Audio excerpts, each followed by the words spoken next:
Okay, we're live on YouTube. Is Cathy with us? لا Cathy and بعتقد Basil? لا كاتي ولا باسيل ولا ربيع. They're not with us.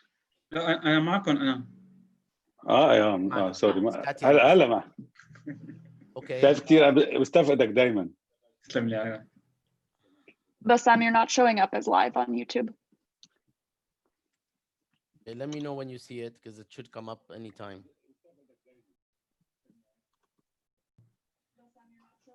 بس سام اهم شيء ما تروح علينا مباراه برشلونه وبايرن ميونخ اليوم. اهم شيء. جاي له نفس الشيء. It's not showing up. Mm-mm. This is the curse of بشار. قلت له ما بصير يكون العنوان هو بشار، ما بصير. بس قال لي انه اوكي. جرب المره الماضيه وزبطت معه، فكر دائما بتزبط.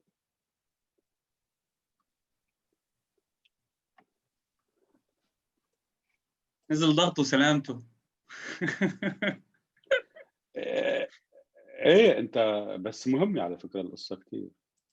ما بعرف بعد شو يعني انه يعني ممكن يضل له بعد 15 سنه مرضان بالفرشه وعم يحكمنا. لا بس انه لانه في ناس اعتبروها تمثيل. انا برايي مش تمثيل، هي قصه حقيقيه. It's I see it here live for some reason. If you can't see it, I mean you must be able to see it for us to. So let me. Yeah, Let me I don't send see you- it You yet. don't see it. No problem. No problem. Let me send you a link. I'll send the link to everybody.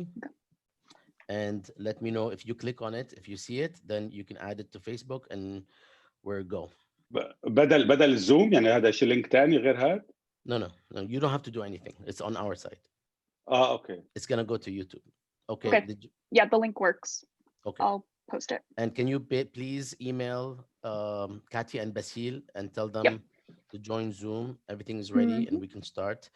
And then, of course, they can come in a bit later. Okay. Good luck. Thank you.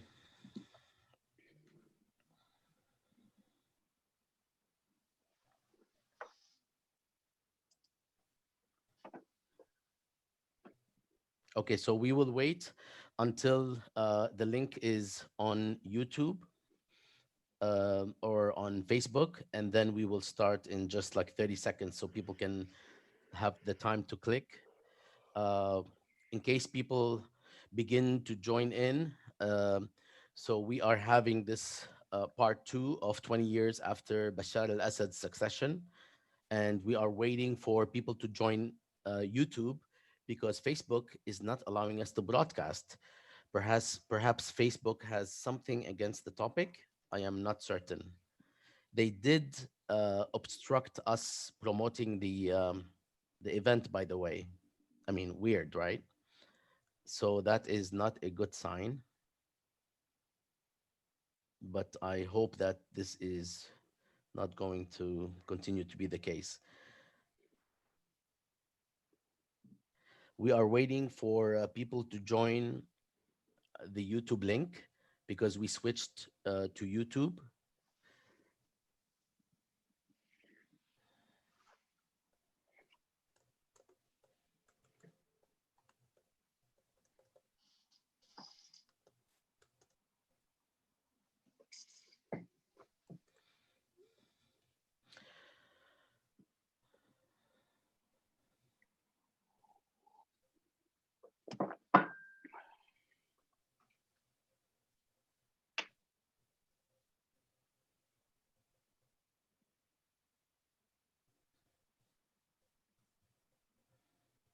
We are live on YouTube and we are waiting for more people to join so that we could start. We will just wait for 1 more minute and then we will start.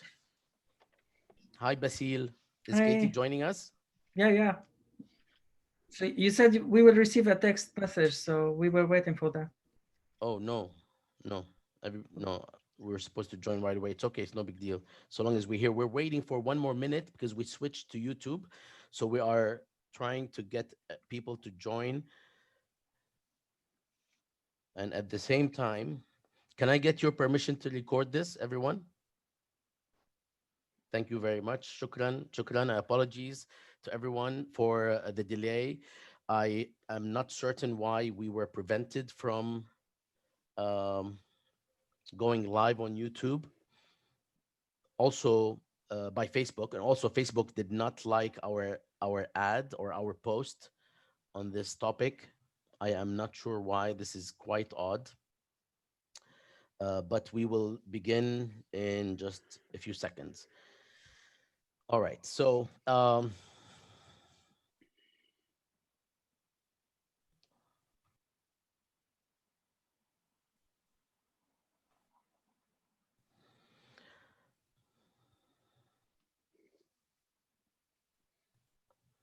right. Good afternoon, everyone. This is, or my name is Bassam Haddad. I am excited to be joining everyone again on part two of 20 years after Bashar al-Assad's succession. This is the period or the stage where we talk about the prelude to the uprising and address the uprising briefly and where Syria and the regime is today. We didn't have time to do so in the first iteration, so we actually came up with this idea during part one so as not to take anything away from the event, given that it is supposed to bring us up to the present moment. We apologize for the problems on Facebook. We tried to go live on Facebook through different means. For some reason, it is not allowing us to go live through the Jadaliya page. I don't know if it has something to do with the topic, or I am not sure, because we do this all the time. In all cases, we are now here live on YouTube, and we will make sure that this entire video will get reposted on Facebook after we are finished. I am excited again and honored to be joined by a distinguished group of people who have been intimately connected with Syria for many decades, some more than others, because some of us have actually been in this world more than others. And yet, the junior scholars among us are the shining stars that will keep this moving forward in terms of sound analysis and knowledge production on Syria. I am joined by a number of people that I will list, but we will not be able to go through the bios. The bios will actually be included in the Facebook post, as well as the post that will emerge on this site, which is Jadaliya actually, and as well as the Facebook site. And you can go to the site and read more about the affiliations and the publications of our guests. So I'm joined by Samer Aboud from Villanova University. Marhaba, Samer. مرحبا Bassam. Thank you, Yeah, everyone. I'm queuing you guys so that Okay. people. Omar Dahi from Hampshire College. Hi, everybody. Katil Hayek, also from Hampshire College. No, from No, from New Hampshire. University Amherst. of Massachusetts Amherst. We are UMass both in Amherst. Amherst. Both Kati Yes. and Basil are from Amherst, but because you guys are always hanging out with Omar, in my view, it went to Hampshire. Kati Actually, no, Hayek from Omar joined us in UMass Amherst. That's oh, why.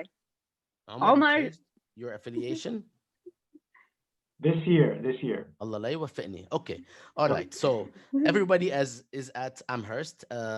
Bassam Haddad, myself, I'm at George Mason University. Brahim Hamidi is with Al-Sharq Al-Awsat. He's the editor of the Syria section at Al-Sharq Al-Awsat. Ahla Brahim. اهلا وسهلا. Hello everyone.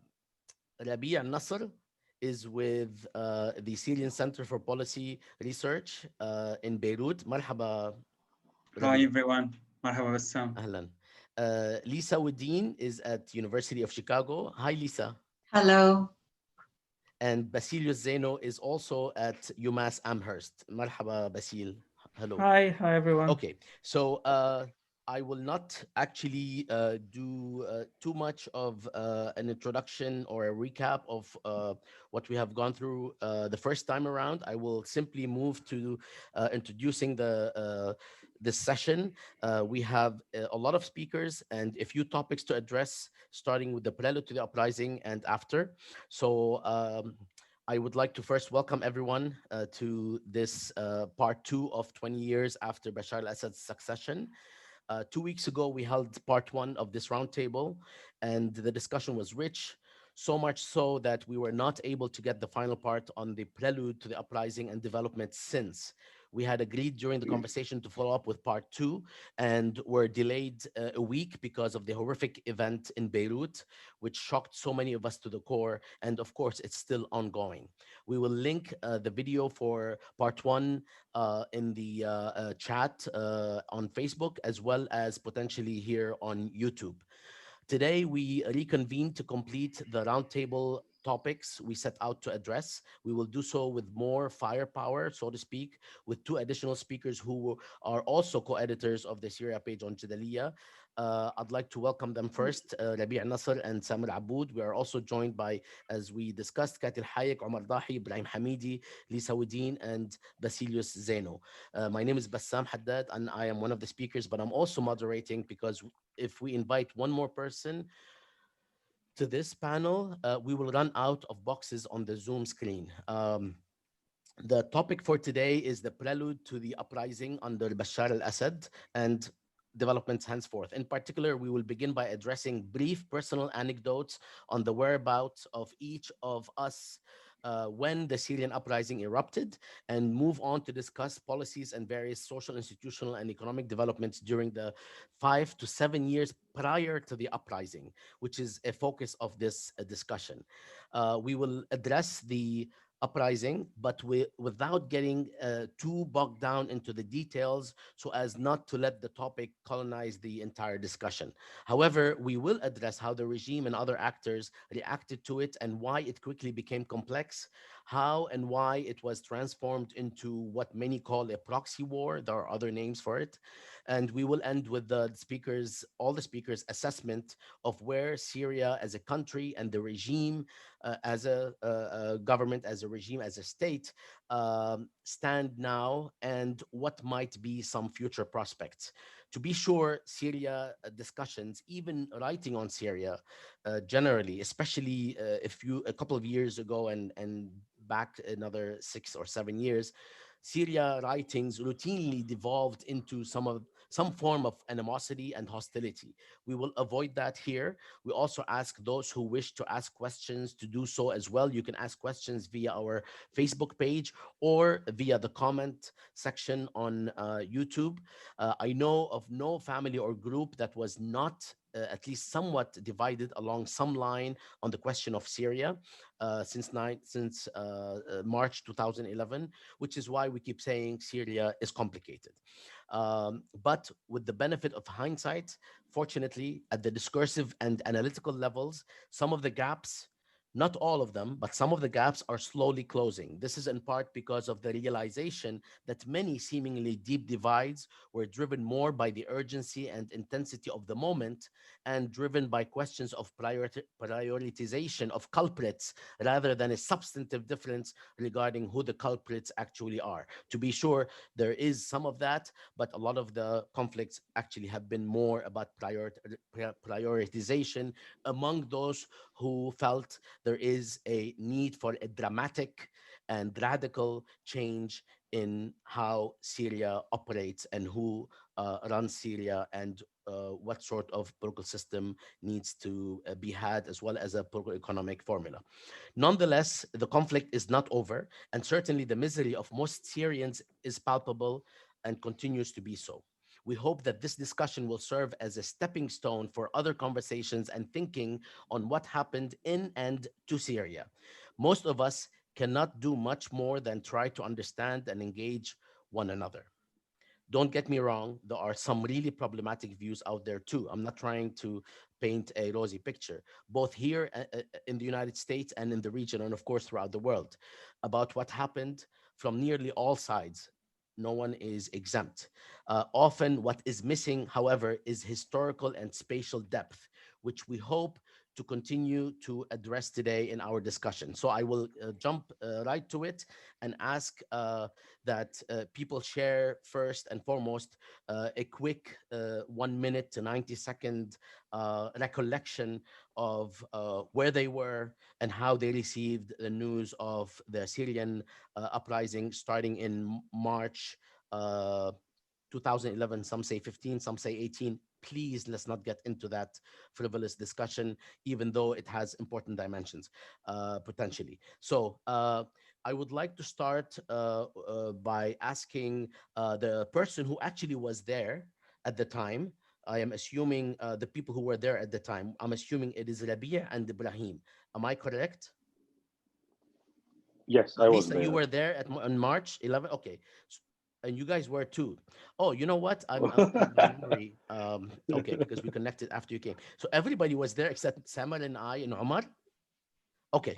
All right. Well, that's actually good news. So I'll start by those who were there, and let me start by with Rabia, Ibrahim, Lisa, and then Kati and Basil, as I see you on my Zoom, given that I already mentioned Rabia and Ibrahim. Please, Rabia, go ahead. Yeah, good afternoon, everyone. I was there in Damascus. I was part of a non-for-profit research center, and in brief, I think I thought at that time that this is a brilliant and excellent opportunity for the Syrian people. I think this is a needed counterback attack on the oppression, which is needed in Syria for decades. So I think it was obvious that it is a gate for hope, it's a gate for transformation, and it's timely. And my perspective at that time that the regime will conduct substantial compromises. And during the first 2 to 3 months, this idea developed more that there will be a compromises to either to contain or to share power in Syria. It was killed by the obvious decision by Russia to support the regime, and of course China. So I think that killed all the open of discussion for compromises at that time. The first thing that I have as first impression that we tried to open a dialogue between different perspectives about how to transform the country inside Damascus with public figures and with activists. And it was clear that we don't have an idea how to develop alternative institutions or to have a main vision for the transformation. We have a lack of space before 2011, and we have a lot of illusions, a lot of perspectives in this regard. The second, I would say, observation that there is a huge or different machines for the social movement. So there is the political public figures, there is activists, there is people who are more organized. And I think this fragmentation was clear and was obvious to be in such a social movement, but it's expanded. All the cleavages among the social movement expanded. I think the main and the first reason of that is the behavior of the regime, because using violence need the tools. One of the main of the tools to conduct a violence is to increase the social degradation and to use identity politics. Using identity politics, it is very attractive for many of people to reallocate all the resources toward violence and toward beating the oppressor. So this is my second observation. The third one is the political discussion at that time. We tried to build our research center at that time to have more, evidence-based, scientific. I don't know what to building a kind of shadow alternative policies for the future. But unfortunately, the massive destruction was beyond my personal expectation at that time. I'll stop here.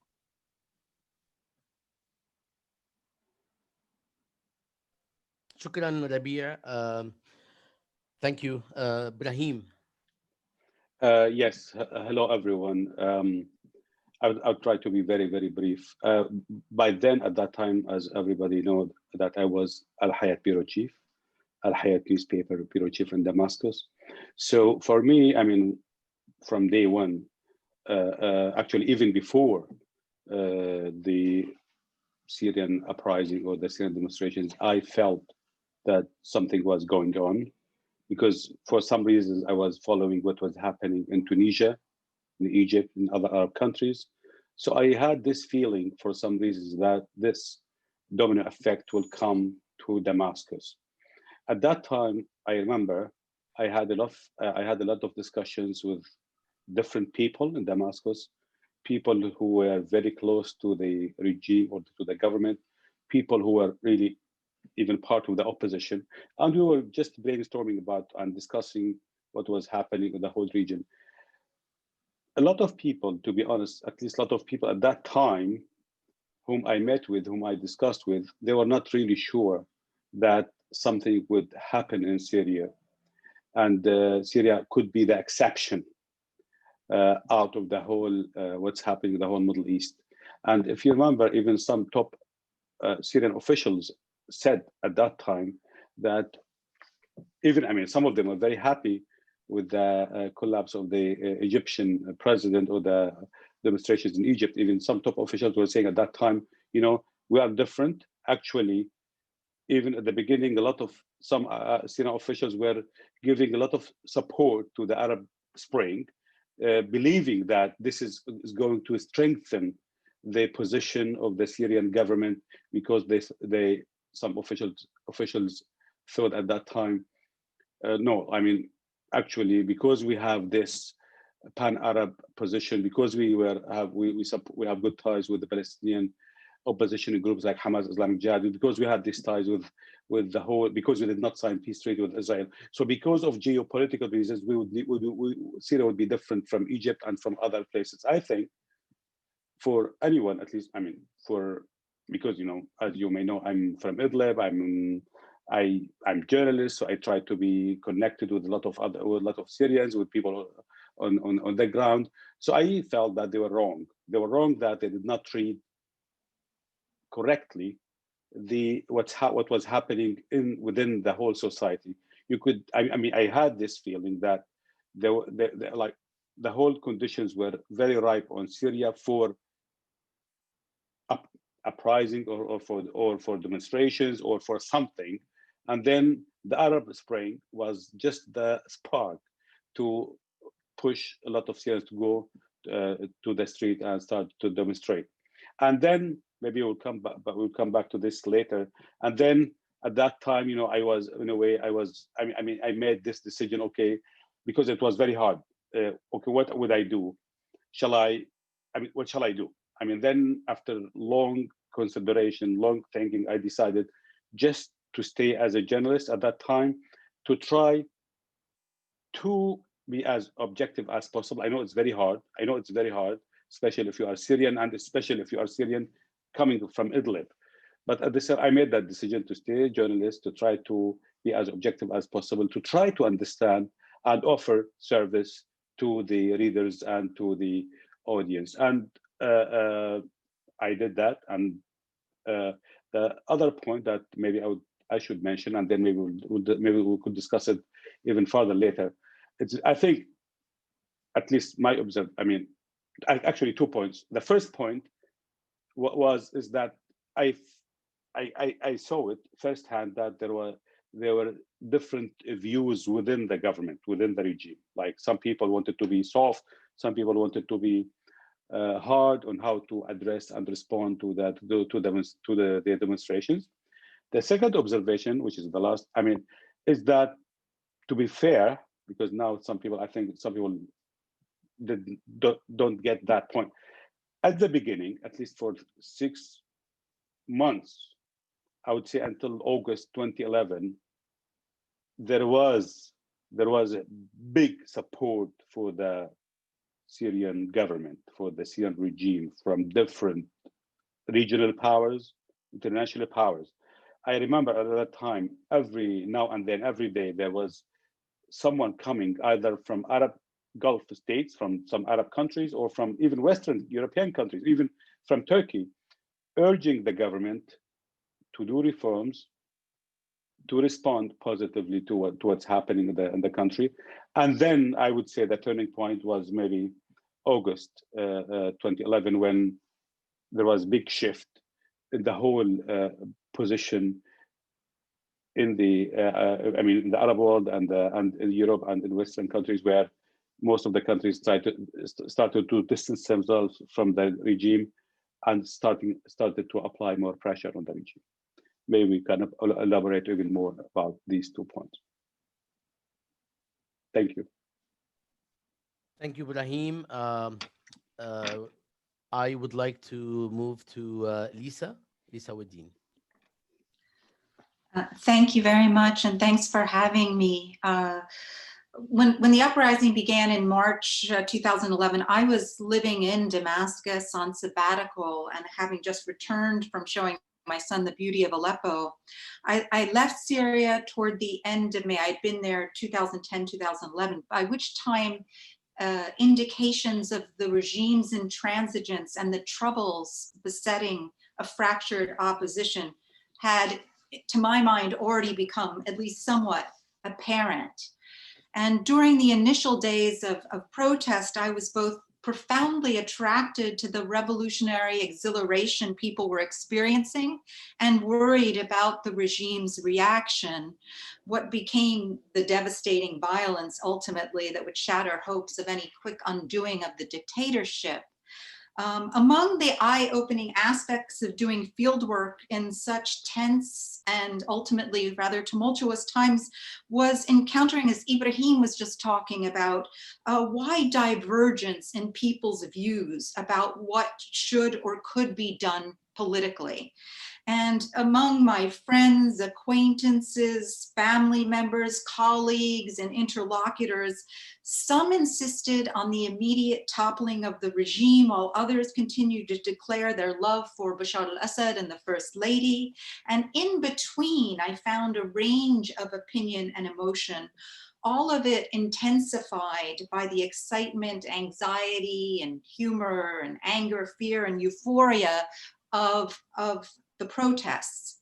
And I also learned from my interactions with Syrians who did not boldly take to the streets, the so-called gray people, Ramadiyin, the many who spent the heady early days of the uprising shifting between their desires for reform and their attachment to order. I learned also from this ambivalent middle that would, I argue, prove critical at key moments to the regime's survival, affording the regime ultimately the latitude needed to recalibrate its relationship to rule.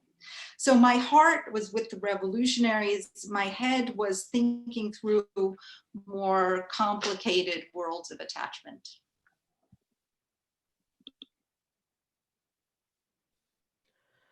Thank you, Lisa. If we might move to Kati. Kati, I know that you have to leave at some point because of an engagement. So feel free to address any topics that you'd like to address regarding the prelude to the uprising as well. Hi everyone. So when the uprising started, I was actually in Syria. I was working with a human rights organization called Geneva Institute for Human Rights, and I used to travel between Syria and neighboring country like Jordan, Lebanon, and Egypt. I actually wasn't surprised that the uprising happened. I was surprised by the regime actions because they put like fire on a flame. But I also, like, from my observation and experience and interactions with people in power in Syria, they were always prepared for something like what happened in 2011 to happen. So I also think they weren't like surprised by what happened. Yes, they acted confident at the beginning, but like in the larger picture of things from my personal interaction, um, they were always scared that something like what happened in Hama will happen again in Syria. That's why I actually think they like were very like oppressive and crazy and violent in how they reacted. Um, uh, but I also was suspect like at the personal level, I was so excited. Of course, a lot of my friends, a lot of my generation, like young people who were like college educated. I'm maybe like an outlier that I had like a job at that moment. But like many young, brilliant brains were unemployed and suffering from like depression. So a lot of energy took place in the uprising in very creative and intellectual ways because of I'm like talking now about young generation, but because of that generation, like depression from like wasta, corruption. If you want to like be employed, everything is like controlled by the Syrian regime. Of course, there are margins, like a lot of people who were working in this like governmental or non-governmental organization became later like leaders of the uprising and like are still like leading NGO in diaspora. But but even if you were working in that organization, and even people who are still until now in this kind of organizations, they like know how corrupted and how the things are, and how margins of like doing like really meaningful works is like limited. What Because like I said, I have to leave early because of another engagement soon. I also want to like comment on communication technologies, like something I do like research on, and I was observing. There was a lot of discussions, like academic discussions, maybe until now, like about like what happened with the Arab Spring, what happened with the Syrian uprising in regard to communication technology. I don't believe it was like a cause, like a lot of people claim who are like positives in academia, but I think it was a main factor in like motivating people and in like the continuity of the social movement. Until now, it's like taking different forms, even in like diasporic countries. So I think it is a factor, because if we compare between like Hama, what happened in Hama in the 80s, like people who were born in late 80s like me, like have no idea what happened. Like we don't like have this kind of collective memory, because we don't have any visual evidence to see like what atrocities happened there.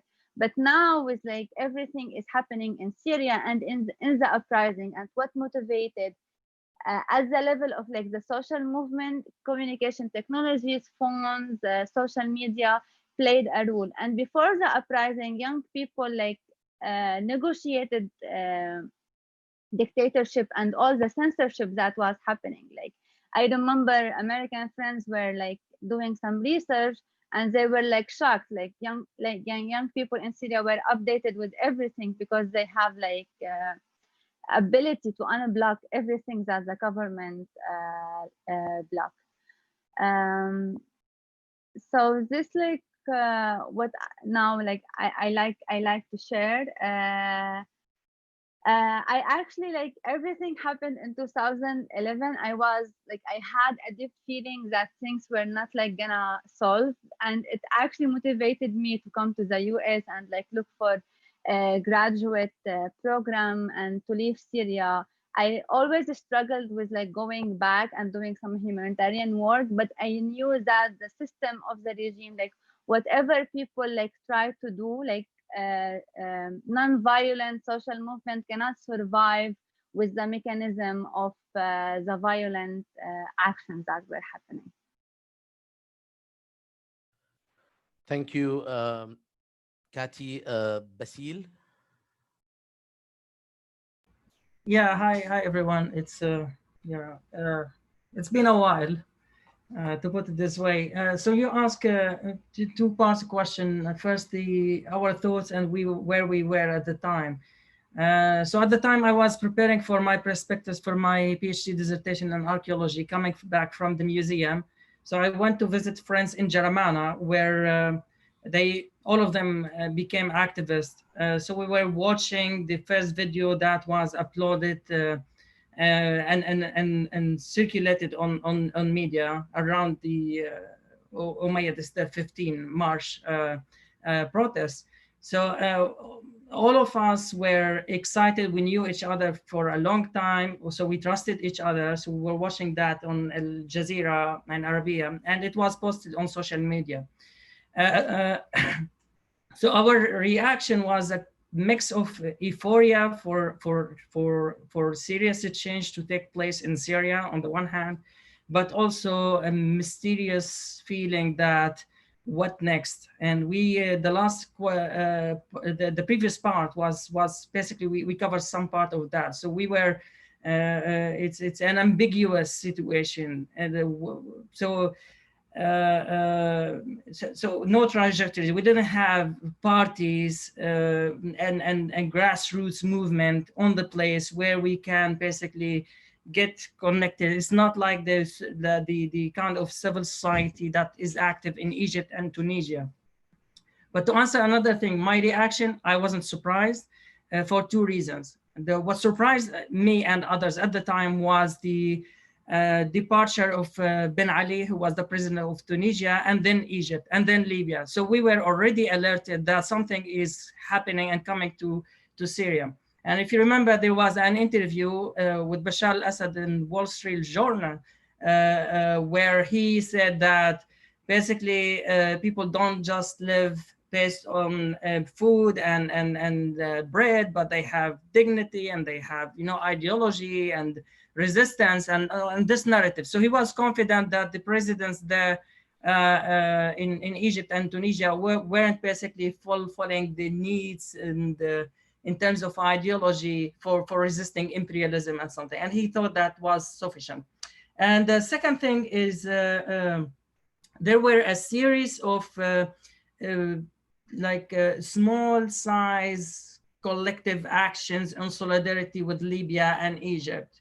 Protests took place on February in front of the Libyan embassy. And then there was one of the major events, I think Lisa also covered that in her book, which was the protest of Al-Hariqa, where the first chant was the Syrian people will not be humiliated. And that was far before at least a month before the uprising took place on March. So around that time, that was a spontaneous movement.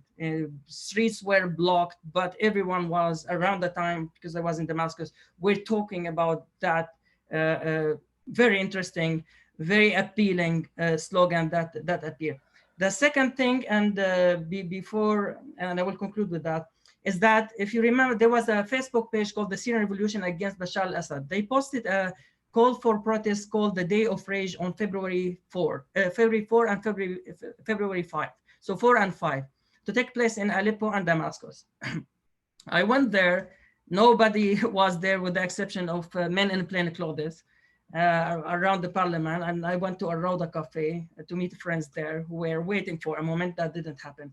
But that being said, 4 days later, the regime lifted the blockade and granted access to Syrians to have access to Facebook and YouTube. That happened 4 days later. So there was a sense of a step towards reforms because social media were blocked in Syria for 3.5 years around that time. So, so there was a kind of implicit reward that because it's as if you didn't participate in that mysterious call to participate against the regime. So what a coincidence that the regime basically lifted this blockade on social media. Ironically, social media and the very same Facebook page, in addition to others, organized the very first call to protest in Damascus on March 15, and some people went there. But around that time, like February to March, I and alongside other friends and colleague and would-be activists didn't trust that move. Like we had this because we weren't savvy in technology, so we suspected that there is no way that they lifted this blockade on social media unless they want to track us down. So we still at the time used Tor and other UltraSurf, like a way to change the IP of the our devices, even if we are just checking for news, random news or original news. So that's my memory from April and March 2011. Thank you, Basil, Omar Dahi, and Samir. And then we'll have to go to the next round. So please go ahead, Omar. Well, I don't have much to add. I've been listening, and the stories of everyone has been, bringing back all these memories. I was not in Syria at the time. I was in the U.S. Following what was happening over social media, like most people outside, with a mix of hope but also fear. As many of us mentioned already, that unlike just even following on social media, and everyone is conditioned by who they look at and who's reporting and who's their interlocutors. There were divisions from the very beginning, unlike in other places that in terms of this is more complicated. There's different things going on. So I actually traveled to Syria early July until August 6th that year. And that was the last time I have been to Syria. But many of the dynamics that Lisa referred to as, the changing dynamics of regime intransigence and opposition, let's say, somewhat we could say fragmentation or divisions among the opposition itself, and certainly the onset of militarization had already started happening. And it was, a couple of things that stood out for me from that trip, which again was not in March, it was in July. I was able to travel to Hama after Robert Ford's visit, but before the beginning of Ramadan of that first year when there was an attack.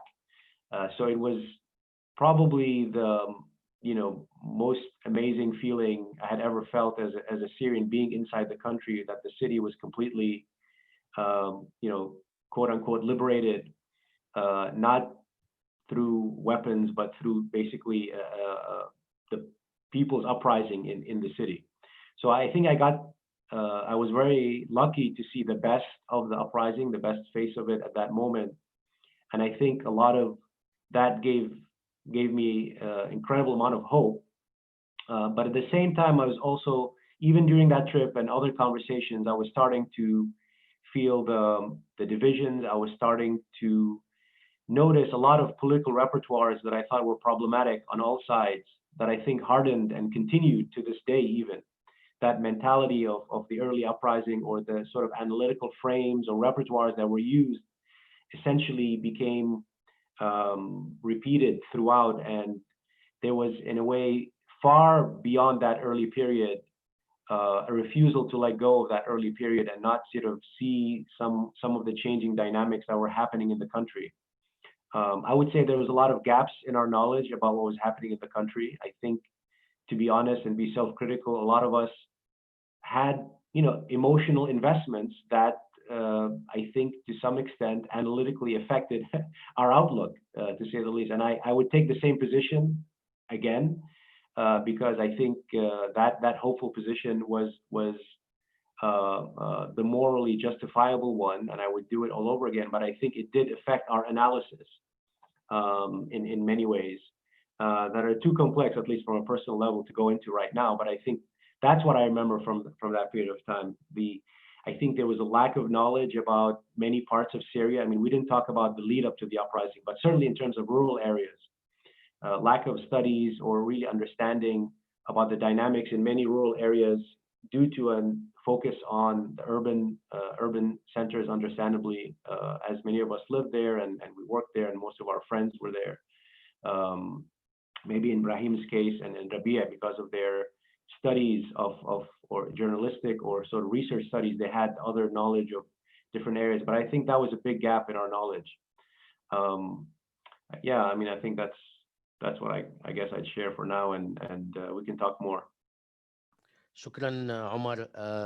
I'd like to ask Samer to do his bit, and then I'll do mine quickly, and then we'll go directly to Brahim because he does have an editorial meeting. I mean, everybody has engagements these days, and we ran a little bit late. So if Samer and I can finish, and then we'll go to Ibrahim to share with us some of his points before he has to drop off. Sure. Thank you, Bassam. Thank you, everyone. Actually, the anecdote that I want to share happened in January. Uh, Ironically enough, it was at a conference that was taking stock of the first 10 years of Bashar al-Assad's rule. And I remember during the lunch that the events in Egypt were consuming everybody, and we had it on the big screen. And the conversations at lunch and beyond were about what would happen in Syria. Would this happen in Syria? And the way that I described the conference afterwards is that half the people were willing that to happen in Syria, and were willing, at least as, some wanted the regime out and others wanted the preservation of the regime. So there were these kind of two camps at the conference, and then there was me. And so my first kind of experience in thinking about the uprising in Syria happened before it actually began, and happened in this context where people who would go on to become members of the Syrian opposition and to be very active in the external opposition were there advocating for the kind of uprising that was happening in Tunisia, Egypt, and Libya. And in a lot of ways, the conversations that happened there prefigured a lot of the conversations that would happen later on. Of course, there are the feelings, the very complicated feelings that Omar described as happening when the uprising began, when the regime's response, both the violent response and the so-called reform response, were unable to placate and to stop the protests. But I think that ultimately, my feelings when I go back to that was this kind of deep sense of dread and worry about what might happen. Because on the one hand, and I believed this then, and I believed it now, that there were many people who were suffering, and many people who felt very suffocated politically, economically, and there had to be some sort of way out of that. And I wasn't sure how to reconcile that with the feeling that the regime's principal response would be through violence. And so when Rabia talked about that window of opportunity, that the possibility that this could produce change, that's what I remember really hoping for, but not being convinced of. Thank you, Samer. I'll just say my bit as quickly as possible so that we could move to Brahim. I have to share the sentiments of so many here who have addressed the euphoria early on, and how we all were very much part of the wave that carried so much hope and enthusiasm, given that so many of us, and I know from my own writings and lectures and public engagements and my time in the region and here, this is something that was maybe a few decades overdue at some level, something that we've been writing about. As I actually had just written a piece in which a year before, and my book had come out, in which I spoke of a threshold, a time bomb. Never thought that it would be that early or that soon. Never even contemplated that this actually might happen now. And of course, had Tunisia and Egypt not happened, the uprisings there, where I think this would have actually taken a bit more time to develop in Syria, anything of the mass uprising that we have witnessed. So the euphoria was very much part of my experience in the beginning, and this is also institutionally how we responded to the uprising at Jadaliya and elsewhere, given that this is co-sponsored by Jadaliya, this event. Um, but at the same time, and as time went by, not in terms of how I felt, but in terms of how I was responding to what was being said about how there's going to be a quick fall, just as Tunisia and Egypt experienced. And the fall, of course, even in Tunisia and Egypt, was not dramatic. It was basically the head of state going to vacation in Saudi Arabia as a function of the system wanting to sort of continue, at least in Egypt, much more so than Tunisia. And people were assuming that Syria will follow suit. I had my doubts. I actually wrote something for which I got a lot of heat at the time, that Syria is not likely to follow suit in that manner, in that sort of dramatic manner. The uprising was a possibility, but a quick decision somewhere in Syria among the strong men to actually remove Bashar and continue was something that I viewed as not likely, because of the way Syria operated, because of the way the regime operated in Syria, and second, largely because of the friends that Syria had, which actually would pose an obstacles themselves to anything of the sort happening in Syria, as opposed to the previous cases where this was not exactly the case. And of course, what transpired demonstrated the extent to which the friends of the Syrian regime saw the conflict in existential terms, as opposed to the friends of the revolutionaries, at least some of the revolutionaries, because many were excluded by those friends of the revolutionaries because they did not like the patronage of countries like Turkey, Saudi Arabia, Qatar, and the United States. In all cases, the friends of the revolutionaries were in it mostly for strategic purposes. So I never thought that they are going to go all the way, as opposed to friends of the regime, including, of course, Iran, Russia, Hezbollah, and China, for its role at the UN at least. They were willing to go much farther because they saw the conflict, at least some of them saw the conflict in existential terms. And indeed, the sort of developments that we saw reflected this context, which we will talk about later, and the sort of complexity and the transformation of the uprising from something that basically sought the overthrow of dictatorship in Syria, and to replace it with something more democratic, more equitable, and so on and so forth, to something very different, in which external players played a dominant role until I would argue until today, if only at the regime side at this point, more so, or mainly at the regime side at this point. And that was basically the sort of long drawn out period of disappointment that many of us felt, and that actually created so much room for conflicts that were, as I shared, very much about what you prioritize as the culprit, as opposed to whether or not one has the position that the entire system in Syria, entire political system, needed to be overturned and replaced with something much more hopeful. And this is precisely the point that created division for many people, including the people in Syria that were also concerned about the alternative at the same time that they wanted the status quo to change, which actually was manipulated by all players, supporters of the opposition and the regime and their supporters, in order to scare people into the other side, about the other side, and to hold on to something that they didn't really believe in, but they felt that it's the lesser evil. And lesser evil arguments are usually prone to this manipulation. And it was very much part of what many of us began to feel a few weeks into the uprising, but the analysis could have been produced uh, at the very moment, especially in response to the hope that this will lead to a quick fall, and it just wasn't tenable. Now, I will stop here and I will ask Ibrahim, because I know Ibrahim and Kati have to duck out. So I will ask, let me see.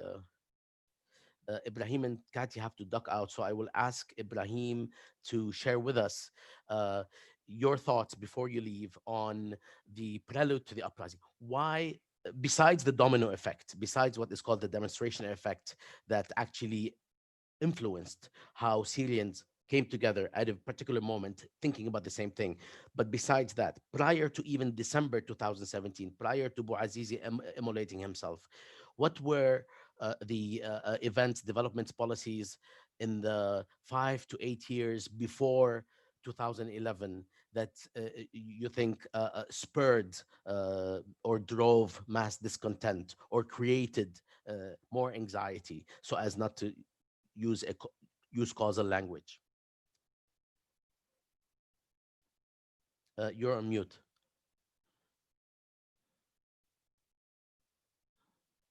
Mute. Now, can you hear me now? Can you hear me now? Yes, I cannot hear you. Okay. Yeah, I mean, just after the 80s, the big fight between the regime and the Muslim Brothers, like over years,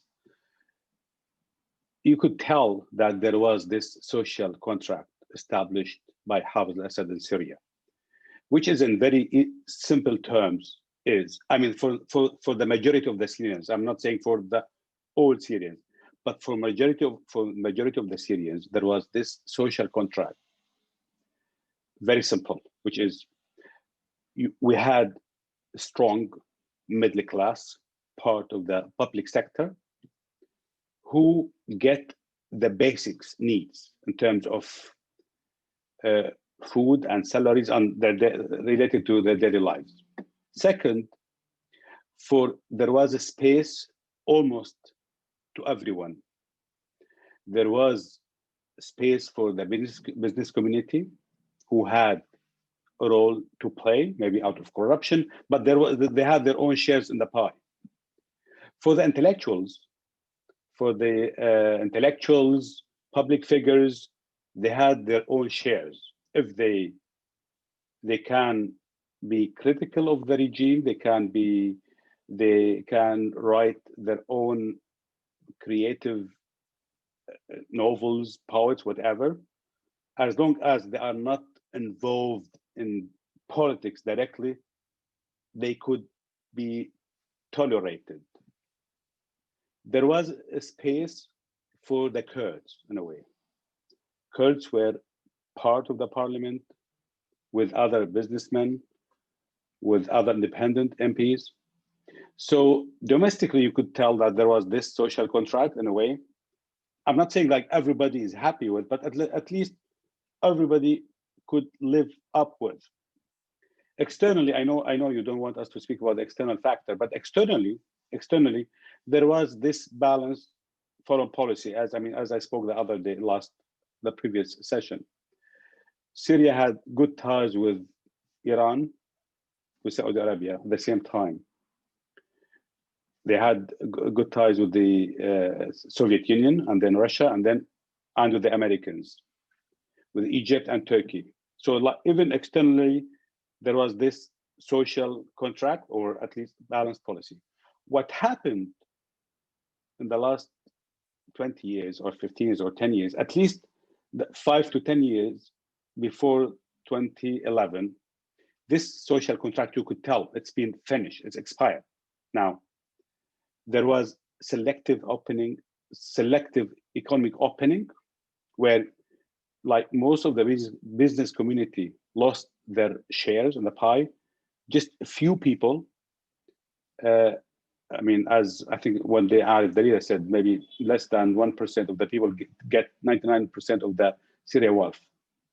There was this confusion, within the social, within the intellectuals, within the elite. So they didn't know where the red lines are, whether even if you are not involved in politics, maybe you will be targeted.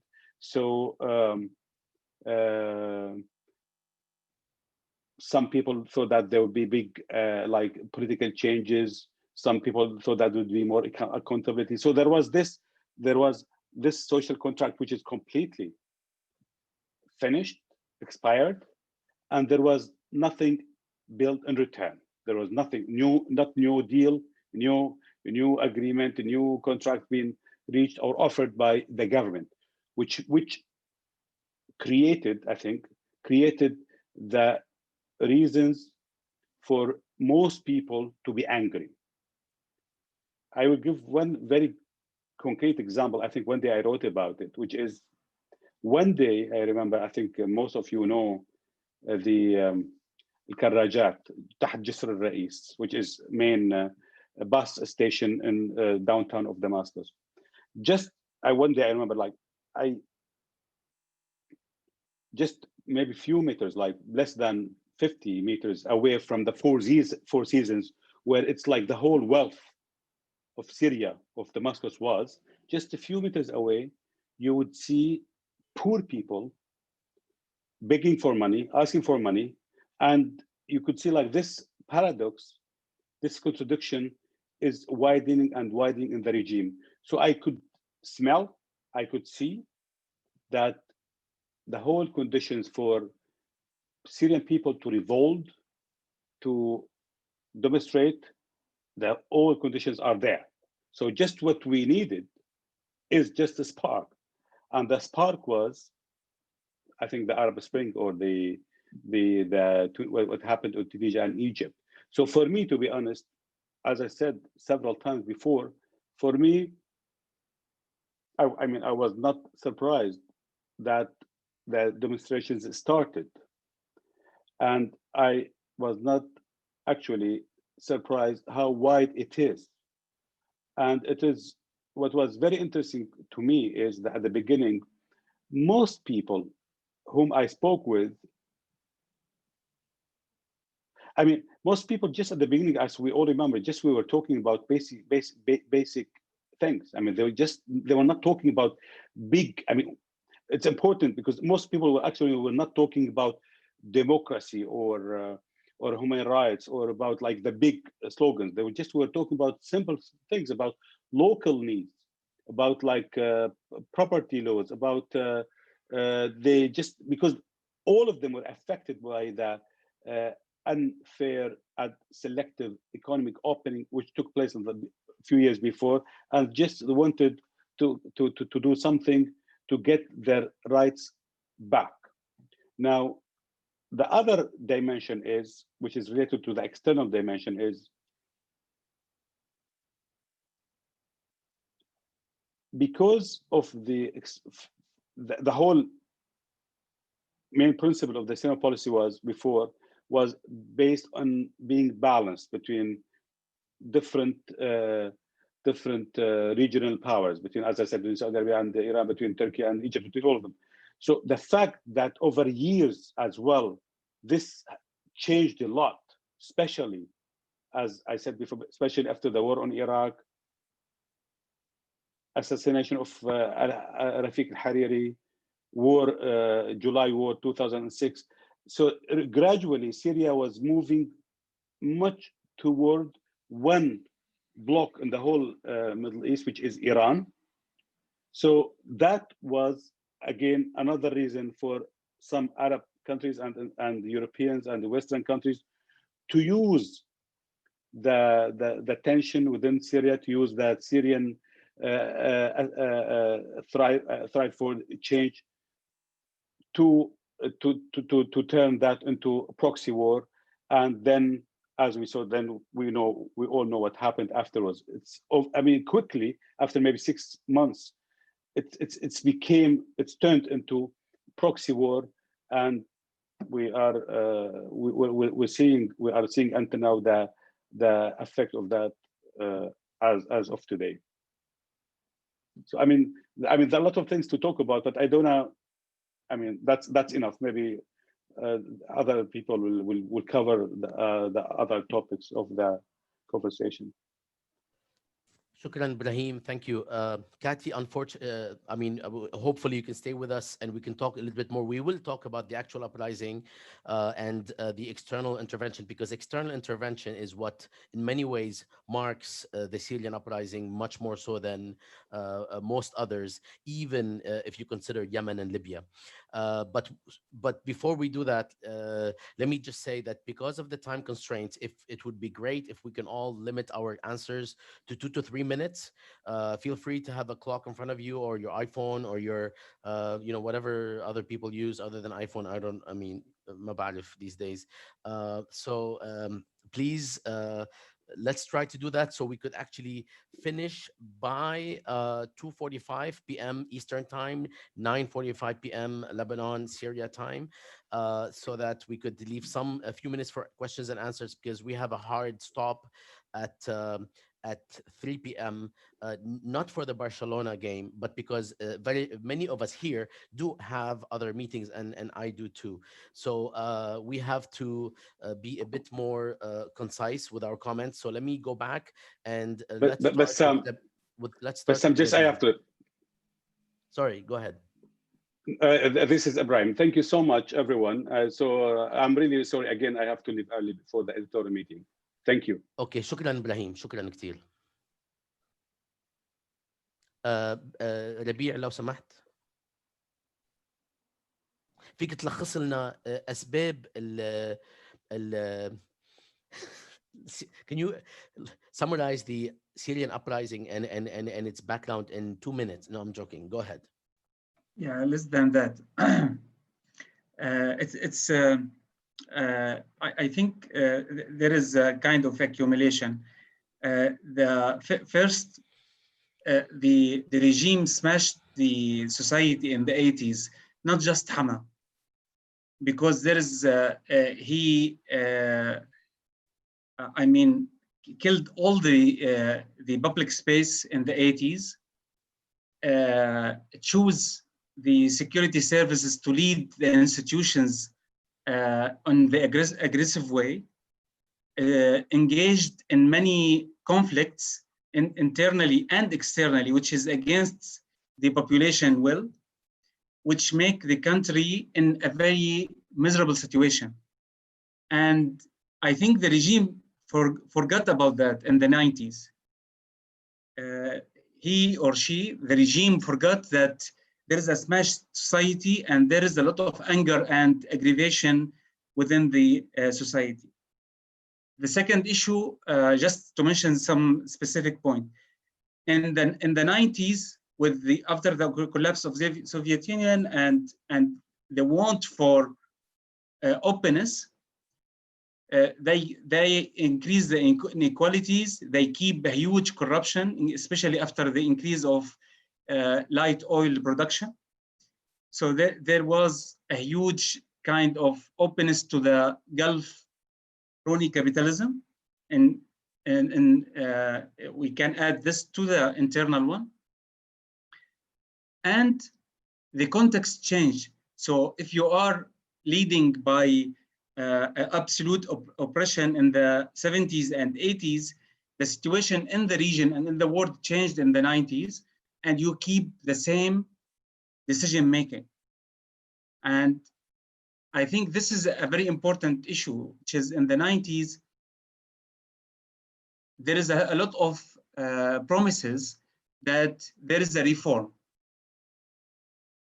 Always talking about political reform, economic reform, social reform, and I want to remind our colleagues that in the second half of the 90s, the discussion inside Syria was very active toward a substantial political change, and I think the people have some high expectations that we will have it, and even after Bashar al-Assad presidency, there is a huge, I would say, want for the Syrian people because of the story of the succession.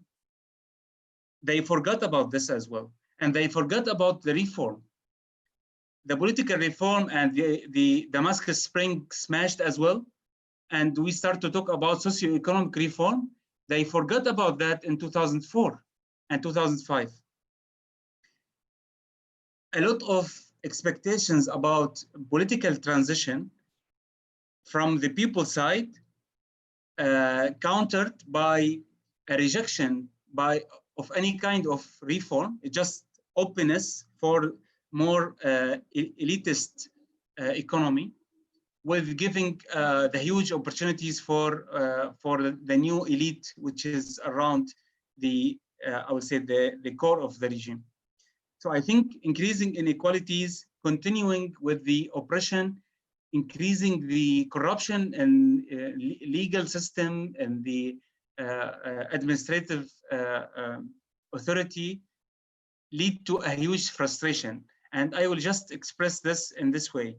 In the 2010, one of the ministers was talking that we can't find what we did in the last 10 years, anything good that the people appreciate after 10 years of Bashar al-Assad in 2010.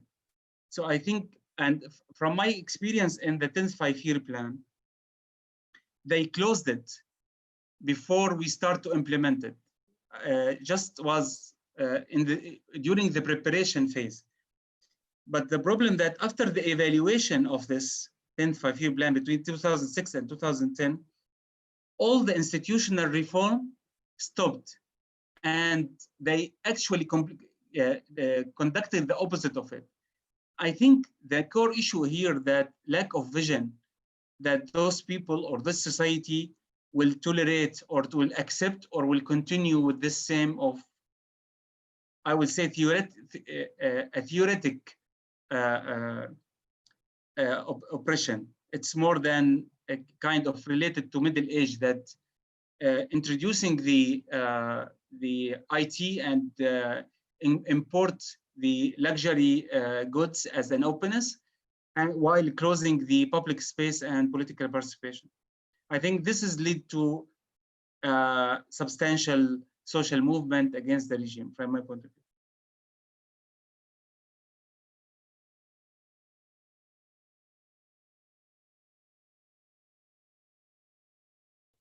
Shukran, Rabia. If I may move now to Lisa. Yeah, thank you, Bassam.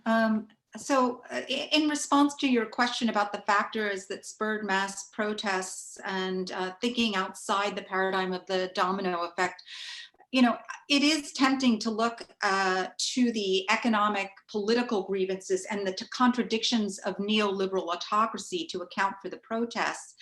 But similar conditions existed in other polities, including cases in the Middle East where protests were contained or non-existent.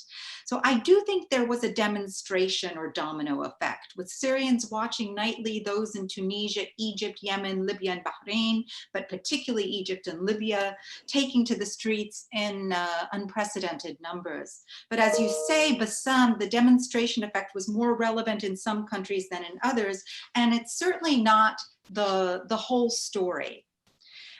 So although neoliberal reforms had brought about serious economic grievances, as Rabia and other people were talking about, in that the state had ceased to be the main addressee or the only addressee of people's moral and material entitlements and opportunities for corruption also became more pronounced, the economic geography of the protests, I think, remain more complicated than a simple grievance picture.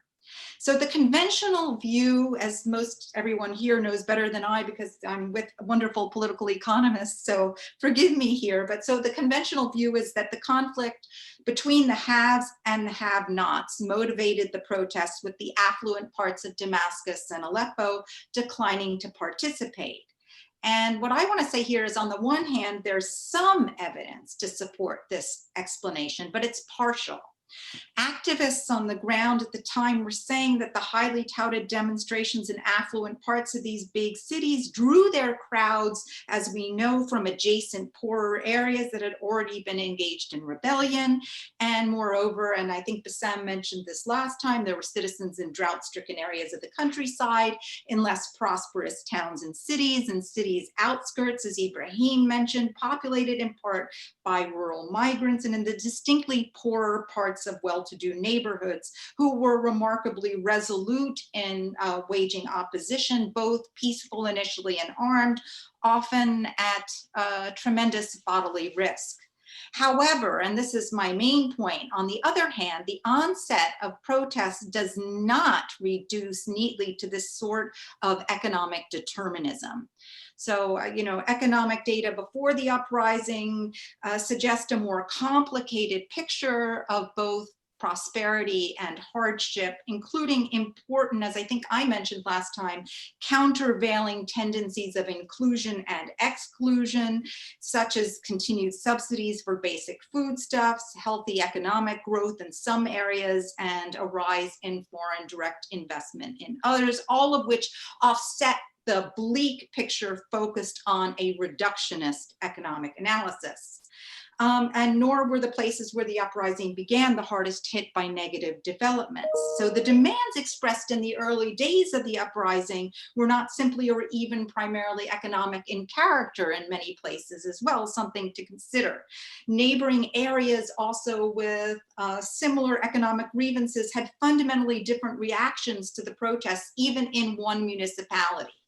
So in short, what I want to say is that the class dimensions of the conflict are there, but they're complicated by diverse relations to the regime's particular brand of crony capitalism, as Rabia was just talking about, to the regime's use of sectarian difference to cultivate fear and drive a wedge between people who might otherwise have found common ground, say, in being poor, and by youth across demographic categories who did not personally remember, as I think Kati mentioned, the brutality of Hama, and who, despite their differing economic positions, were all both internet savvy and optimistic about the possibilities of living otherwise, about realizing the reforms that had, until that point, been endlessly deferred.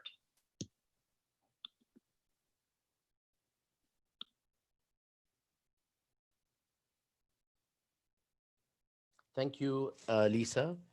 Omar, and I'm sorry I am not doing a great job at being very courteous and always saying where somebody is speaking from. I'm putting on the screen where people's affiliations are, but because of the time constraints, go ahead, Omar, if you don't mind. Sure. So I thought I'd,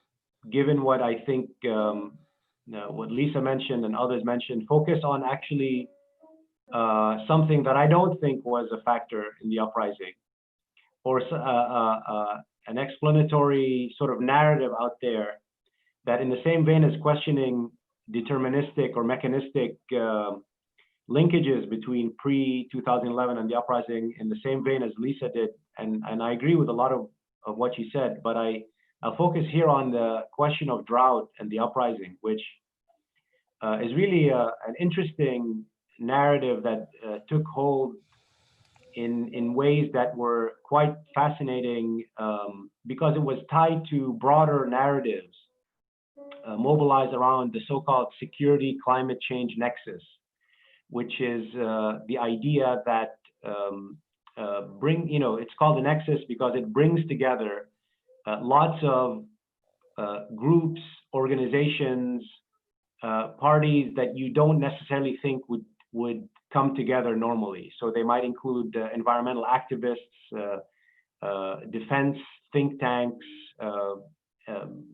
prominent politicians, so that it brings them together with this idea that climate change is, and this is well known to everyone who's watching this, that climate change is a threat multiplier and is already implicated and is going to be even more implicated with the coming years, with more violence, more warfare, mass migration.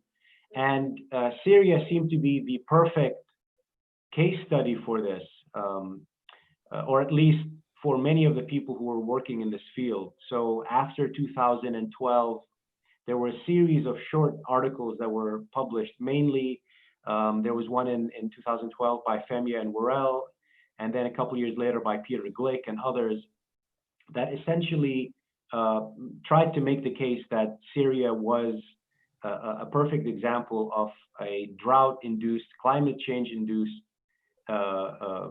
civil war or conflict. And you saw many examples of this. And Obama mentioned this, John Kerry, even Bernie Sanders, and all sorts of other activist think tanks. And in many ways, it was intuitively appealing, and partially intuitively appealing. I would say. I mean, one of the contributory factors is how little, as I mentioned, we knew about so many of the dynamics of rural Syria from 2000 2010. And I'm not saying there weren't excellent studies on it, but relatively to other perhaps studies of Syria and other countries. So it took hold, and even I myself, initially having read a few reports about it and heard about it at that time, thought that it made intuitive sense, but then got a chance to examine it more closely in a paper co-authored with Jan Selby, Christian Froelich, and Mike Holm, of how little evidence there was on this issue, which again reinforces, I think, the point that Lisa was trying to make, is that we got to be very careful when making these sort of mechanical, deterministic claims. I mean, I'm not even talking about questioning the notion of causality from a critical of positivist approaches, but even if we accept that we can tie these different things together, and the climate change thesis is really a three-step thesis. I'm going to go, I'm not going to go into it in any detail, but essentially that there was a massive drought between 2006 and 2009 that was unprecedented. The drought led to significant and unprecedented internal migration, and that migration essentially put pressure on the infrastructure of areas where those people traveled or they migrated, and that was essentially, in some ways, the final spark. And here it's interesting because a lot of these studies, vary in their language. In some cases, it's the spark. In some cases, it's the catalyst. Some cases, the primary cause. You can never pin down exactly, and even in many cases in the same paper, there are different words that are used, which is surprising because these are papers that take causality very seriously. They're not questioning the concept of causality, but it's hard to pin it down. And when we looked at it, we found that some very thin evidence. It's impossible to say it wasn't a factor, but all the available evidence that it was a factor is so thin and almost non-existent. Which is not to say there haven't been important, long-term trends, declines in agriculture, which has all sorts of different causes, including government policies, historic, and also the 2000s. It was coupled with all sorts of other changes in the political economy of agricultural sort of management, not least of which in 2009 was the very well-known removal of the subsidies and so on.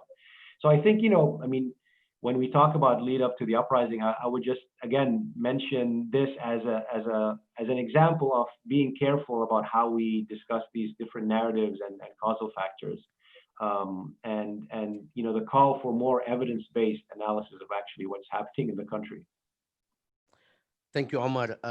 I would like to move to Basil and then Samir, and then I'll say my bit. But considering the time constraint, considering we haven't even scratched the surface of post 2011, can I ask everyone if they would be willing, first of all, after we finish this segment on the prelude, which is never going to be sufficient to address the prelude, but it's actually a conversation we're having much more so than like a seminar.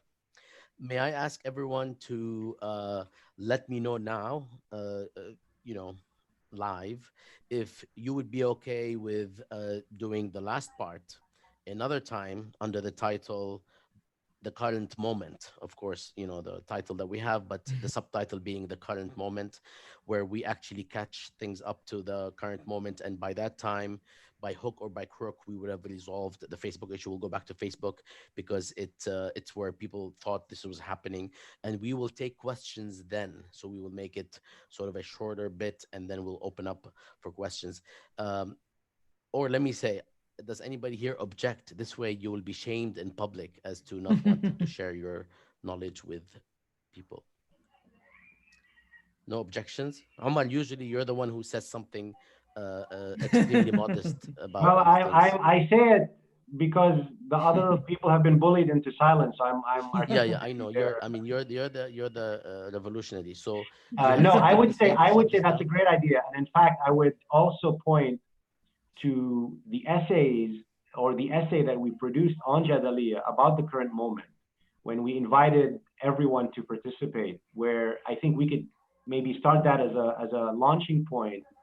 I mean, Yeah. we could probably discuss this off the air, not live in more detail, but I mean, I think we pointed at different aspects of what's happening, and maybe that can be the start of the part three Okay.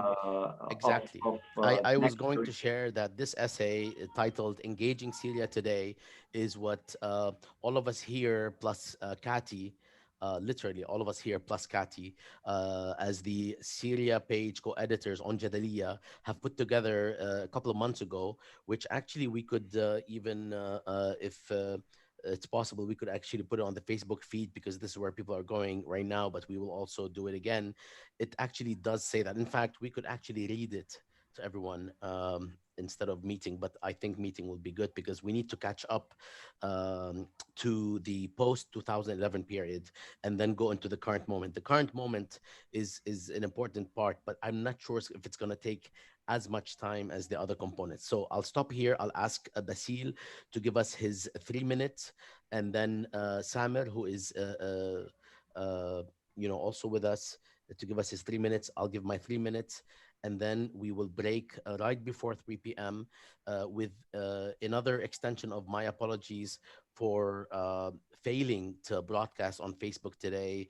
Every road was blocked. I tried everything from different accounts to different designated target pages.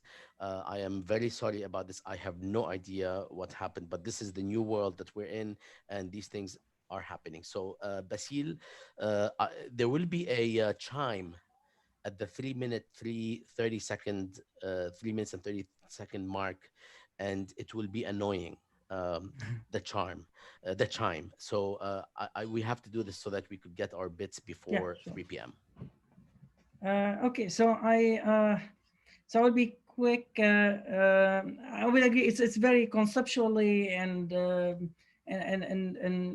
for personal reasons for all of us who are personally engaged in the Syrian question is to think about what caused the spur of the mass movement, because the economic conditions were already there, but didn't automatically translate into a mass movement or social movement, let's say in 2009 or 2010 or whatsoever. And the oppression was already there all the time. And arguably, it was to some extent much better in comparison with the time under Hafiz al-Assad.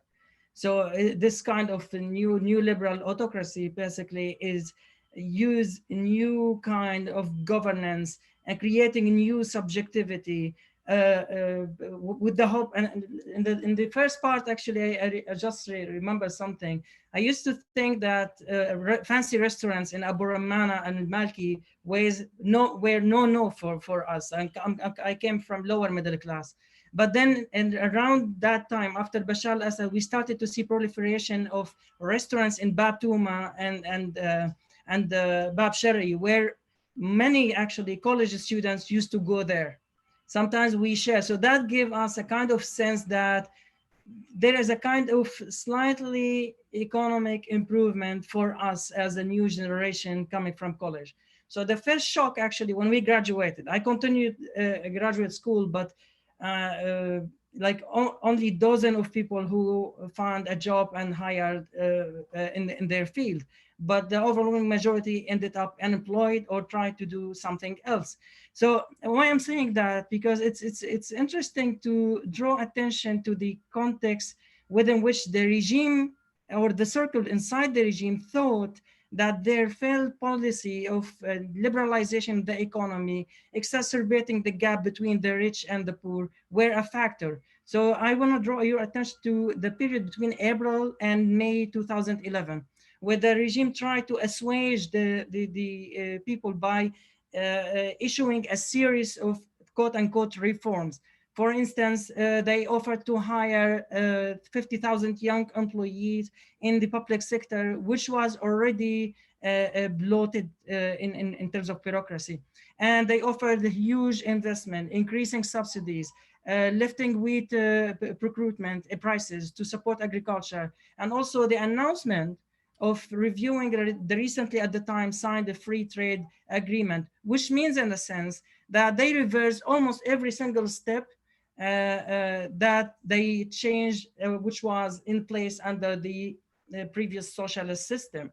So they thought in the inner circle inside the regime, or some of the old guard thought that economy might be a factor, and they had their own warnings. However, this didn't change or appease the movement, because there was the other factor, which is the oppression and violence and the detaining people and shooting at them was already in place. And also the activation of a sectarian framework was already in place.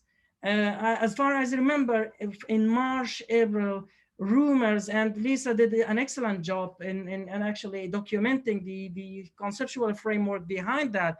But I personally lived through that, where we had rumors about invisible armed group attacking the area where I was living. You never know who was attacking or if there is anything at all, but we used to hear like shooting on around night. And this happened in mostly mixed area, where you have self-identified Alawite or Sunni or Christian living in a neighborhood. And there in Latakia, for instance, there was an interesting example on the March 25, where there were mysterious cars circulating with microphone between the neighborhood of self-identified Alawite, going and telling them that there are a Sunni armed group are going to attack you, and then going to the Sunni neighborhood saying Alawite or Shabiha are coming to attack you. So all these rumors were in place early on. So we can't just focus on the one dimension of which is the class dimension, which was in place, for instance, in area like Aleppo, where the division, the fault line was between Eastern Aleppo and Western Aleppo. But That was in the time, other, Basil, just to let yeah, you know. okay. But go ahead. I mean, you can finish your No, sentence. that's But I the. didn't get a sense that you were landing. No, I'm landing by saying that there are multiple factors that were already activated around that time, and that can't be just reduced to one factor. It's either this causality or this causality. They were all enmeshed in a complex relationship, producing ambivalent decisions that were made by citizens around that time. So that's it. Sorry for that. Shukran. Thank you, Basil. Samir, please go ahead. You have 3 minutes. You will hear a chime, or apparently my thing was producing a song. So either would be the mark. It's very tough to go at the end, given all the wonderful answers. You're not at the end. I'm going after you. So I'm oh, trying okay. to analyze Okay. everybody, what's Okay. everybody saying, and pick the best things and say it as mine. So in the 2.5 minutes that I have, I think what I'd like to suggest is that there was a kind of reorientation of the state towards a new form of rule through the economy that is exactly what Basilia said. It produced a kind of new form of governance and a new subject. Of course, this was not consistent or clear or linear in any way, but I think what's very interesting for me in the period preceding the uprising is the attempt to produce a new kind of market economy and the fits and how that works sideways in a way. So the two examples that I'll give the first one begins in 2004 with the Decree 2904 with the price decontrols. And this is really significant because it sets in motion the removal of subsidies in Syria. And it sets this goal sort of for 2010 to alleviate the citizens' dependence on subsidies. And there's a language that emerges around this to justify the move. It also reclassifies goods, which means it it changes the import-export structure, and it has all these kind of ripple effects. But if you trace the history of this decree, there are, as Basilia suggested, it's not just a betrayal of the pre-2000 period, but then policies that come after betray the initial decontrol, because the state is unable to sustain what I suppose it's perceiving as the very quick ill effects of this. And so there are these kind of sideways policies that I think contribute to this accumulation that Rabia was talking about. And then you have, of course, an attempt to restructure the price stabilization fund that leads in the second part of the decade to an increase in the spending from the from the fund. So there is this attempt to create a new economy that is completely inconsistent and that produces all sorts of effects. I would, the last thing I want to say is that, and many people here have said this, so I'll be as quick as I can. There was an infiltration of a kind of way of thinking about the economy that produced a lot of changes within state structures, within public sector institutions. Whether it's, you know, this language of managerial flexibility, this language of deregulation, all of these things infected the state on a very granular level.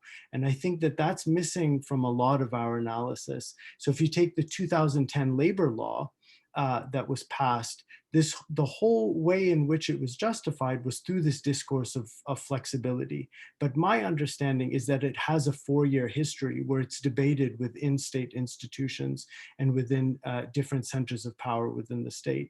So I think that that's an important kind of analytic for us to think about what was happening in the pre-uprising period.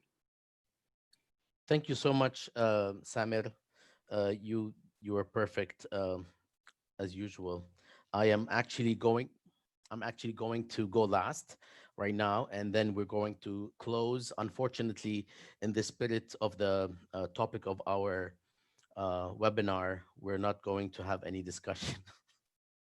So I will be saying goodbye to everybody, and we will reconvene a third time for like a final, yani the final webinar on this topic, discussing the current moment, starting with the post 2011 period, the development of the uprising and its transformation, or you could debate that narrative, and then where we are right now, where Syria is right now, where the regime is right now, and not necessarily Bashar, so to speak, because the idea of Bashar is not as central as the title conveys.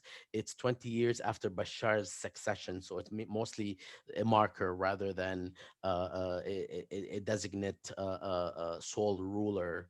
And so on. So let me just share with you that my own approach to this question is very much along the lines of what others have been discussing. However, I must say, first of all, that I reject the simple causality that many address when they're talking about reasons for the eruption of something. In fact, in the field of political science, which is usually one of the more quote unquote pretentious fields in terms of their social scientific pedigree, even in that field, the discussion of revolution is actually modest in the sense that there is an admission that we cannot predict revolutions. And the reason is because it's difficult to do so before the fact. However, even after the fact, some of us pretend that they could now re-knit the causal linkages and process trace things so that we can explain why a revolution took place. I also think this is somewhat problematic because of the ability to measure things or the inability to measure things. Plus, there's always an erroneous focus on some issues as opposed to others. For instance, the questions of regionalism inside Syria, the fact that Syria is not just a country with the regime and the metropolitan cities and Damascus as the center. Syria is a place with many regions, and what was happening over the past 40 years in different regions is equally as important as what is happening in the center, especially when it comes to things like mass eruption. Okay, so in my view, the question of causality has to give way to something more complex, more messy, and less discrete. Now, having said that, it's impossible for us to assume that this means that anything goes. We just don't know. Finland tomorrow might fall apart. So we need to be able to not find the middle, which is very problematic as a concept, but we need to be able to cast our analysis in such a way that makes sense, uh, not in terms of causes of eruption, but what I like to call drivers of discontent or drivers of mass discontent in a ubiquitous manner, spatially in time and space. And that is one of the ways I myself try to work on understanding what happened, irrespective of what actually ended up taking place in March 2011 in Syria. What happened in Syria between the moment that, say, Assad took over and launched the corrective movement in 1970 until 2011. And you could try to trace the development and unfolding of the formula that took place or that existed at the social, political, economic, and cultural, as well as psychological levels, internally, regionally, and internationally. This makes for a very messy grid, and but within that, you begin to see the the breakdown and the dismantling of this formula. Not in the 2000s under Bashar, which a lot of people associate the problems with Bashar. They started under Assad, and I'm not talking about problems, but I'm talking about the dismantling of the formula that actually created some form of stability, apparent or real. It actually started in the mid 80s in Syria and went gradually throughout in all senses, not just in the economic sense that many of us would like to focus on, the basically the inequity that developed, which is a cornerstone, but also in other senses that are much less discrete. But in addition to those, it's what I've learned actually from my relationship with a lot of you, including the Syria Center for Policy Research, the institutional atrophy that began to take place not in the 2000s, but from very early on.